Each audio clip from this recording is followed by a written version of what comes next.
8월의 주제는 하나님의 선택인데요. 특별히 8월 한 달간은 야곱의 생에 있어서 일어난 몇 가지 중요한 사건, 그 사건들을 통해서 하나님이 그를 어떻게 이끌어 주셨는지, 인도해 주셨는지, 그리고 그것은 우리의 삶 가운데 어떻게 적용이 될 수 있는지에 대해서 살펴보는 시간을 갖도록 하겠습니다. 오늘 본문은 아브라함의 아들 이삭이 리브가라는 여인을 아내로 맞이해서 가정을 꾸리는 이야기로 시작합니다. 19절과 20절 보십시오. 아브라함의 아들 이삭에 대한 기록이 이러합니다. 아브라함이 이삭을 낳았습니다. 이삭은 40대에 밧단 아람의 아람 사람 부두엘의 딸이며 아람 사람 라반의 여동생인 리브가를 자기 아내로 맞이했습니다.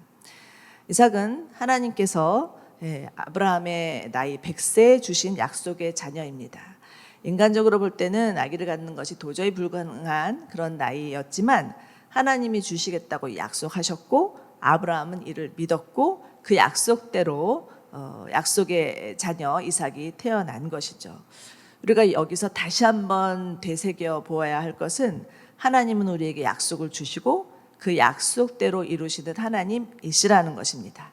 그런데 그 약속이 이루어지기 위해서는 반드시 믿음이라는 요소가 필요하다라는 거죠. 즉 하나님의 역사는 하나님의 약속과 인간의 믿음을 통해서 이루어진다라는 것입니다. 히브리서 11장 1절을 보면 믿음은 바라는 것의 실체며 보지 못한 것의 증거라고 말씀하고 있죠. 자, 여기서 믿음, 실체, 증거라는 단어를 주목해 보십시오.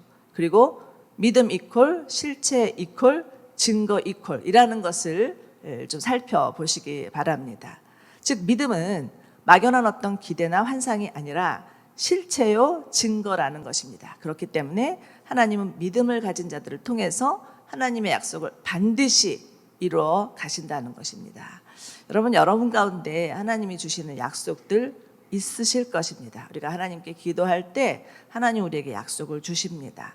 그런데 때로는 그 약속이 내가 지금 처해 있는 현실에서는 너무 막막한 것 같고 이루어질 것 같지 않아서 포기하고 싶은 마음이 들 때가 있습니다.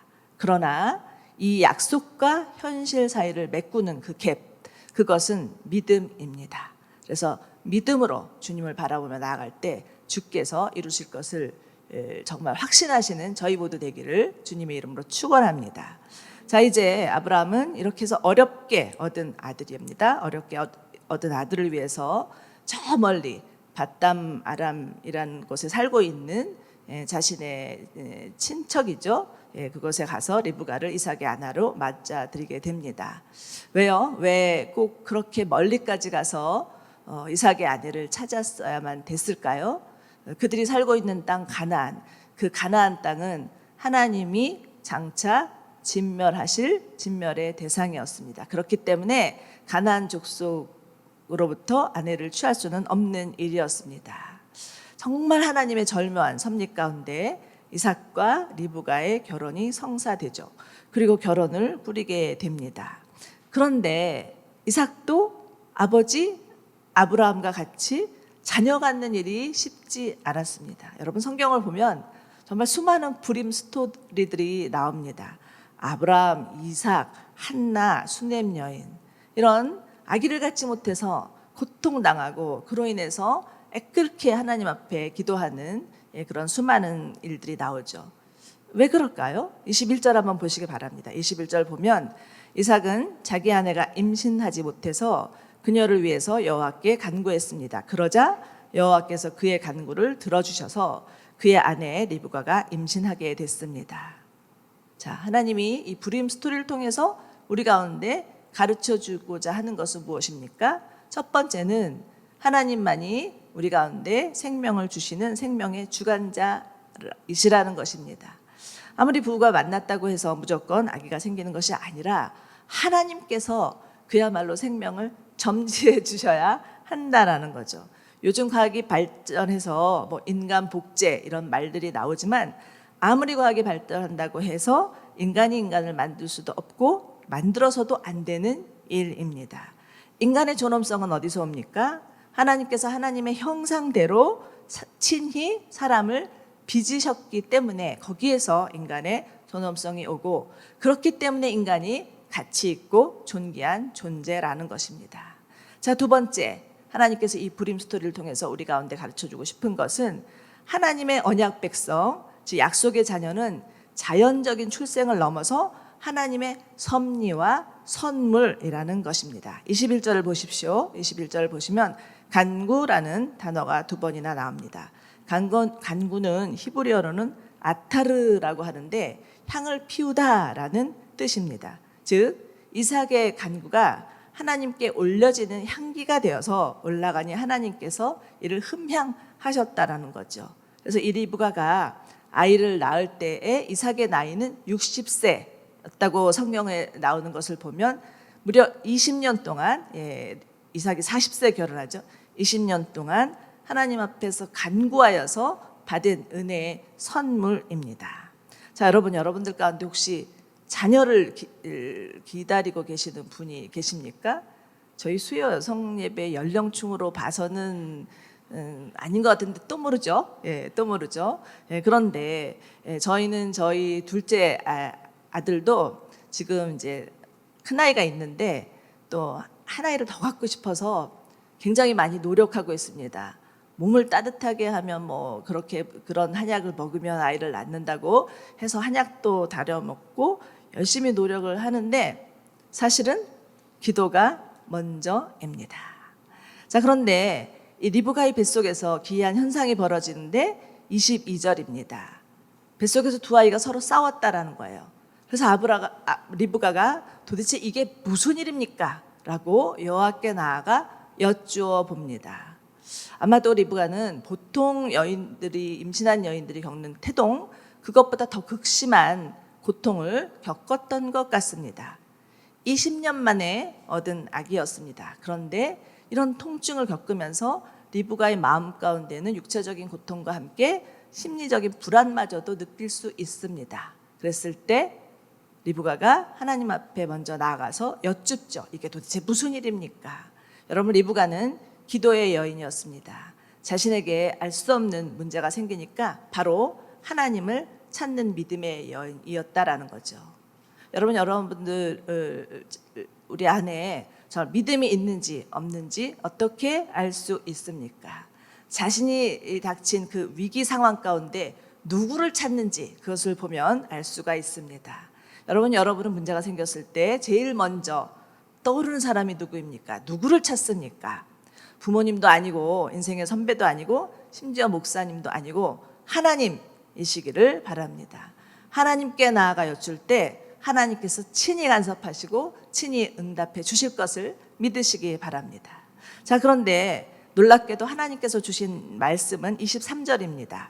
두 나라가 내 태안에 있다. 내 태안에서 두 민족이 갈라질 것이다. 한 민족이 다른 민족보다 강하니 형이 동생을 섬기게 될 것이다. 라는 예언의 말씀을 주십니다. 리브가의 뱃속에 있는 아기는 쌍둥이였습니다. 이삭이 간구했더니 하나님께서 갑절의 축복을 주신 것이죠. 그런데 문제는 하나님의 말씀이 과히 충격적이었다라는 것입니다. 두 아이로 인해서 두 민족이 갈라질 것인데 형이 동생을 섬길 것이라는 예언의 말씀이었습니다. 장자가 차자를 섬긴다? 이것은요, 당시 고대 근동 사람들이 가지고 있던 모든 관습과 고정관념을 깨트리는 파격적인 선언이었습니다. 이거 있을 수 없는 일이었다라는 것입니다. 왜 하나님께서 리브가가 기도했을 때 이 예언의 말씀을 리브가에게 주신 것일까요? 여러분, 창세기 1장은 우리 가운데 창조신앙이 무엇인지를 가르쳐 주는 것이라면 이 지금 저희가 오늘 읽은 본문 창세기 25장은 구속신앙에 대해서 가르쳐 줍니다. 로마서 9장 10절과 12절 한번 같이 읽어 보시겠습니다. 로마서 9장 10에서 12절 말씀. 시작. 뿐이 아닙니다. 리브가가 또한 우리의 조상 한 사람으로 인해 임신했는데 그 자식들이 아직 태어나지도 않고 또 어떤 선이나 악을 행하기도 전에 택하심을 따라되는 하나님의 뜻이 행위로 인하지 않고 오직 부르신 분으로 인해 서게 하시려고 리브가에게 말씀하시기를 큰 자가 어린 자를 섬길 것이다 라고 하셨습니다. 분명히 여기에서 지금 로마서에서 하나님께서 왜 리브가에게 이 예언의 말씀을 주셨는지에 대해서 풀어주고 있죠. 여러분, 성경은요, 성경이 해석을 합니다. 그래서 우리가 성경의 말씀이 잘 이해가 되지 않을 때는 반드시 다른 성경을 통해서 하나님께서 해석해 주실 것을 믿으시기 바랍니다.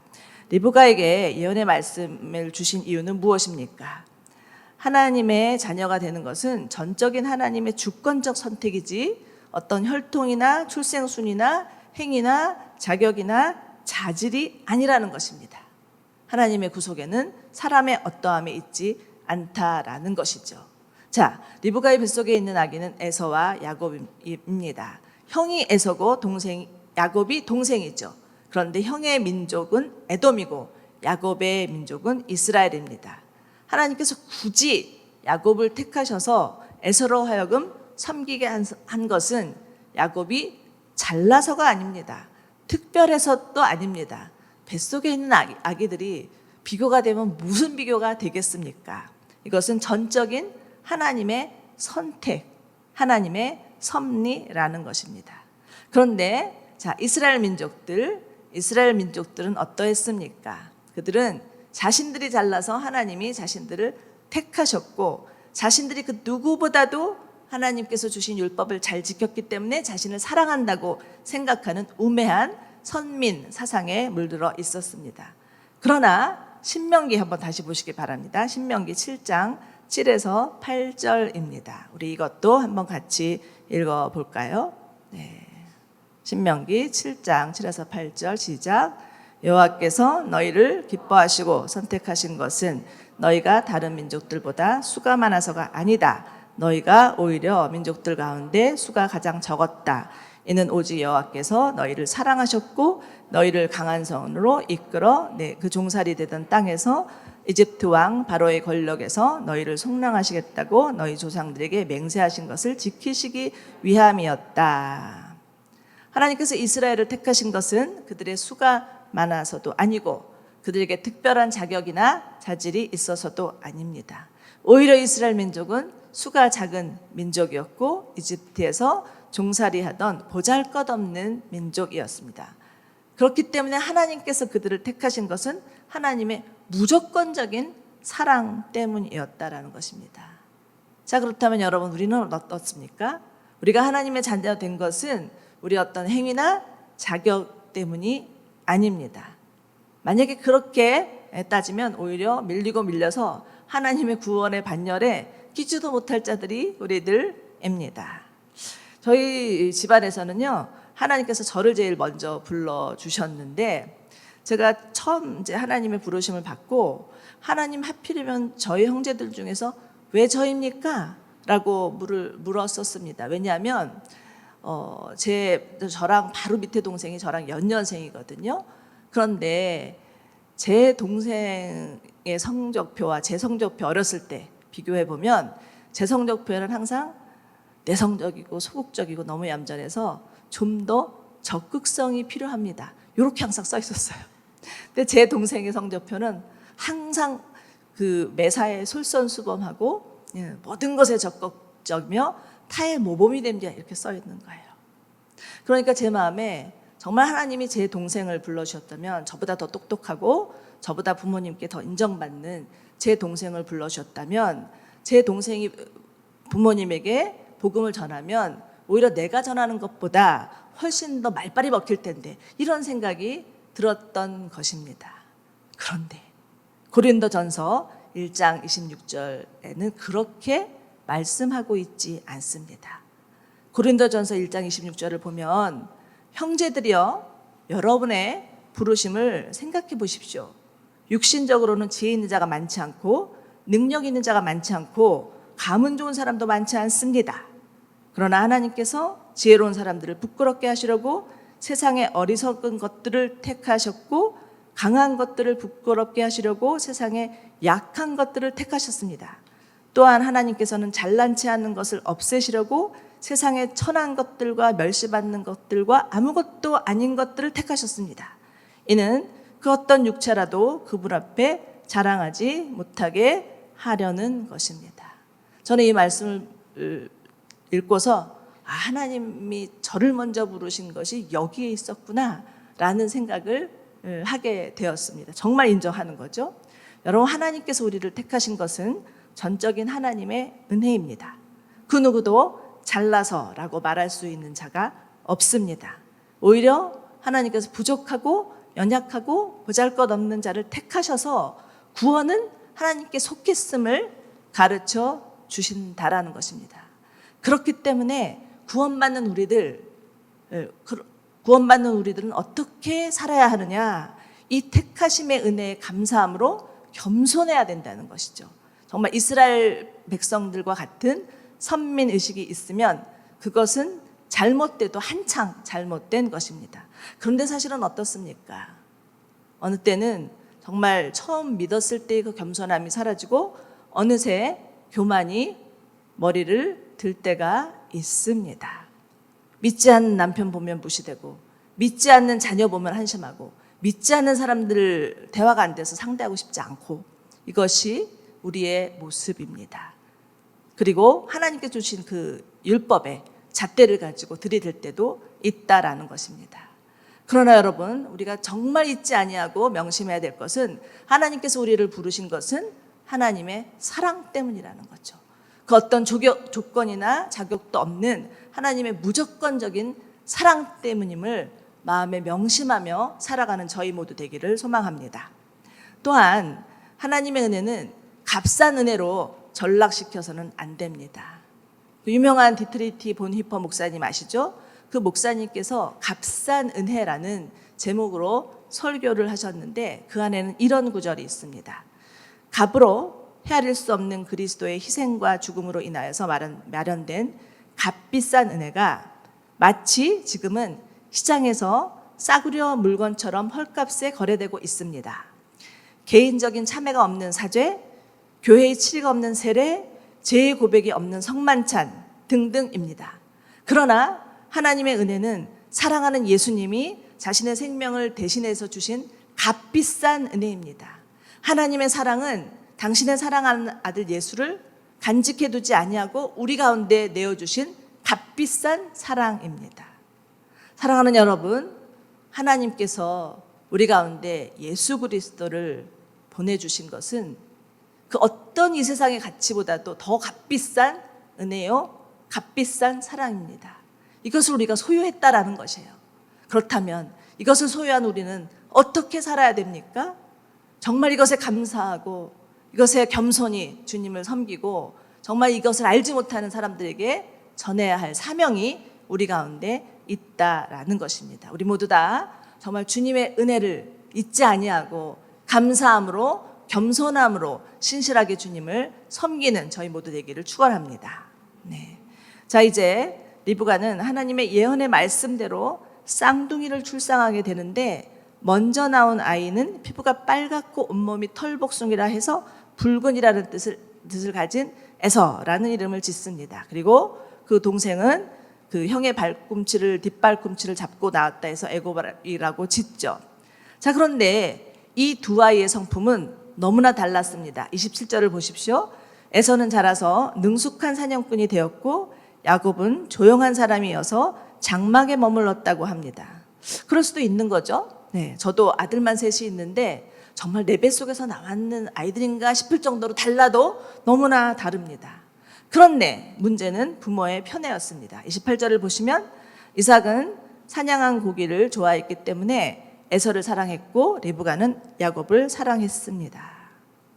자, 이 집안의 분위기가 어떠한지를 가늠해 보실 수 있겠죠?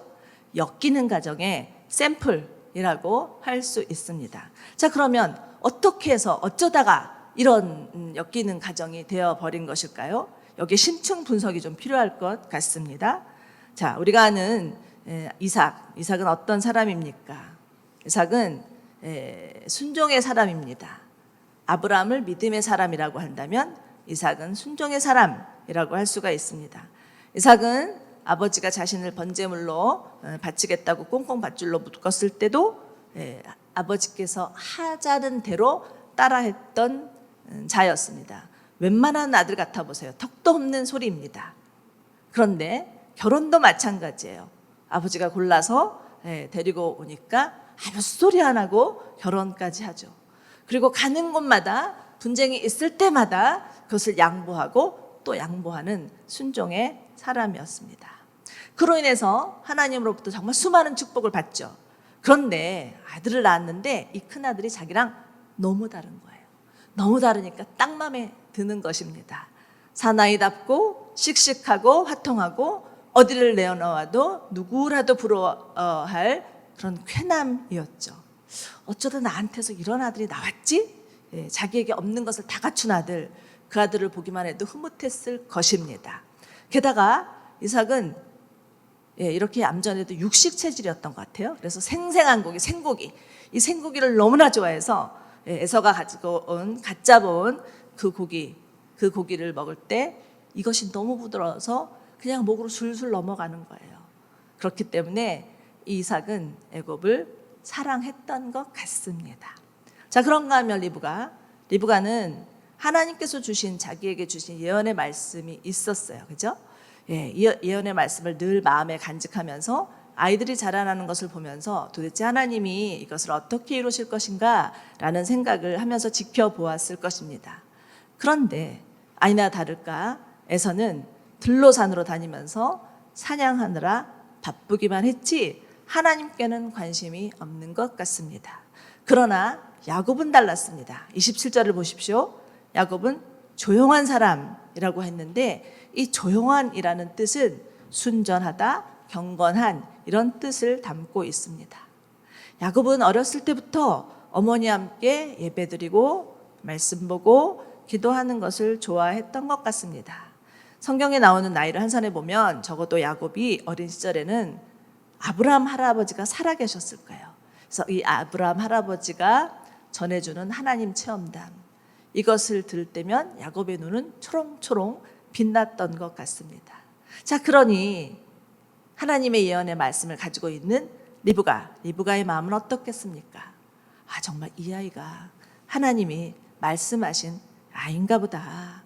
정말 하나님께서 이 아이를 믿음의 계보로 세우시려나 보다. 이런 감이 오지 않겠습니까? 자꾸 야곱에게 마음이 가는 거죠.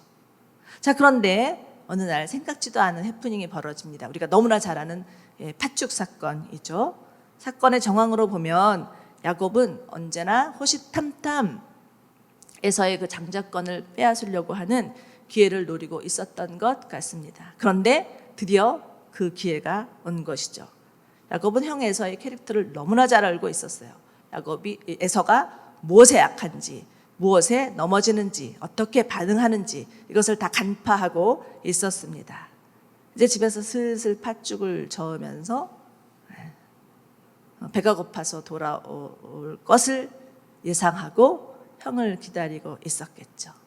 아니나 다를까 형이 와서 너무 배가 고프니까 팥죽 한 그릇만 다오라고 얘기했더니 야곱이 기다렸다는 듯이, 이거는 그냥 주어지는 대로 생각해서 나오는 그 질문이 아닙니다. 뭐라고 합니까? 먼저 형의 장자권을 내게 파십시오. 이것은 야곱의 계략입니다. 그런데 에서의 반응은 무엇이었습니까? 내가 지금 죽을 지경인데 그깟 장자권이 무슨 대수냐? 이렇게 반응하는 것입니다. 자, 우리는 여기서 에서와 야곱의 믿음, 하나님을 향한 그들의 반응을 엿볼 수 있습니다. 야곱은 하나님을 향한 믿음과 인간적인 욕심을 동시에 가진 혼합형 인간이었습니다. 특히 야곱은 영적인 야망이 큰 자였죠. 하나님의 것이라면 어떻게 해서든지 취하고 싶은 욕망이 강하였던 자였습니다. 그렇지만 이런 그의 영적 야망에는 위험이 도사리고 있었죠. 앞으로 그가 겪게 될 고난, 그것은 그가 스스로 자초한 그 죄로 인하여서, 잘못으로 인하여서 겪은 고난의 행군이라고 보아도 과언이 아닙니다. 반면 에서는 정말 지극히 세속적인 사람이었습니다. 하나님에게는 별 관심이 없어요. 오로지 본능에 충실하고 자신의 욕구와 쾌락을 쫓고 정욕대로 살고 자신의 욕심을 만족시키기 위해서는 언제든지 충동에 이끌리고 어떤 자신의 생리적인 욕구를 채우기 위해서는 가치 있는 것을 포기하고 일시적 쾌락을 위해서 영원한 것을 버리는 자, 그 버리는 자가 에서였습니다. 오늘 본문의 마지막 34절을 한번 보십시오. 이렇게 되어 있죠.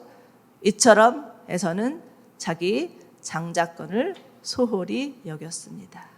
오늘 본문은 이렇게 끝나고 있습니다. 자, 우리는 이 두 사람에게서 우리의 모습을 얼핏 보게 되는 것 같습니다. 우리에게도 하나님, 야곱과 같이 하나님을 향한 믿음이 있지만 동시에 인간적인 욕심이 있습니다. 우리에게도 에서와 같은 그런 세속성들이 있습니다. 이스라엘에게 있어서 그 장자권은 약속의 후손의 계보를 잇는 매우 중요한 권한이었습니다. 이것은 그 세상의 어떤 것보다도 가치 있고 소중한 영적인 유산이죠. 그렇기 때문에 하나님이 주신 이 유산은, 영적인 유산은 소중히 생각하고 가치 있게 여기면서 간직하는 것이 마땅합니다. 자, 여러분, 우리에게도 하나님이 주신 소중한 영적인 유산들이 있습니다. 여러분에게 주신 영적인 유산이 무엇이라고 생각하십니까?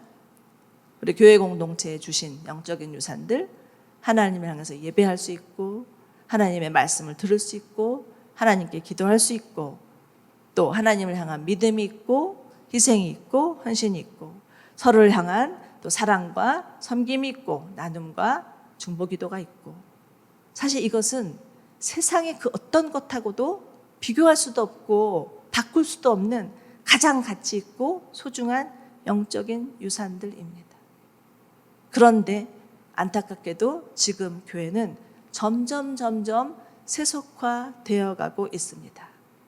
하나님을 믿는다고 하면서 하나님보다는 자신의 욕구에 더 충실하고 그것이 더 중요하고 또 때로는 너무나 충동적이고 때로는 너무나 본능적이고 영혼에는 관심이 없는 자들이 늘어나고 있다는 것입니다.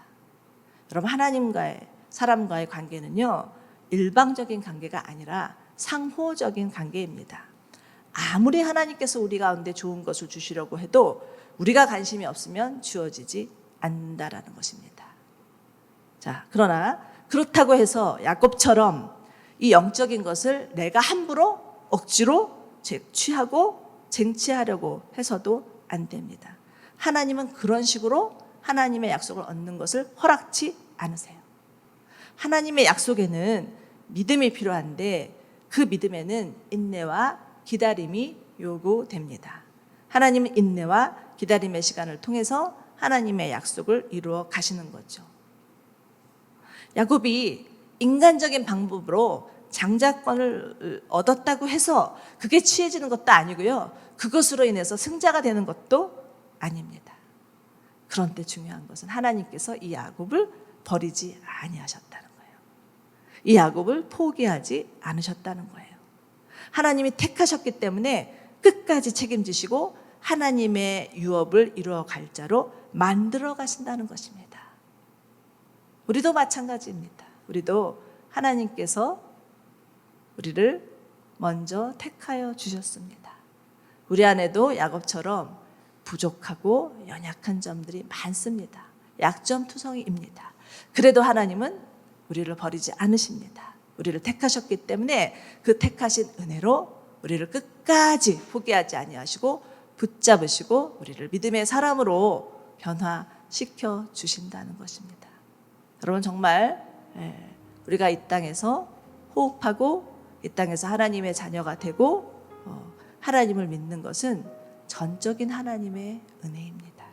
모든 것이 다 하나님의 은혜입니다. 당연한 것은 아무것도 없습니다. 정말 하나님께서 불러주신 그 부르심, 그리고 우리를 하나님의 자녀로 살아가게 하시는 그 돌보심, 이 모든 것이 다 하나님의 은혜입니다. 요즘 너무 덥고 코로나로 인해서 지치기 쉽고 마음이 다운될 수 있습니다. 그러나 우리를 택하시고 우리를 불러주신 그 하나님, 그 하나님을 바라보시기 바랍니다. 그리고 그 하나님께서 우리 가운데 지금도 변함없이 부어주시는 한량없는 하나님의 은혜, 그 하나님의 은혜가 있음을 인식하고 깨닫고 감사하고 누릴 수 있는 저와 여러분들이 되시기를 축원합니다.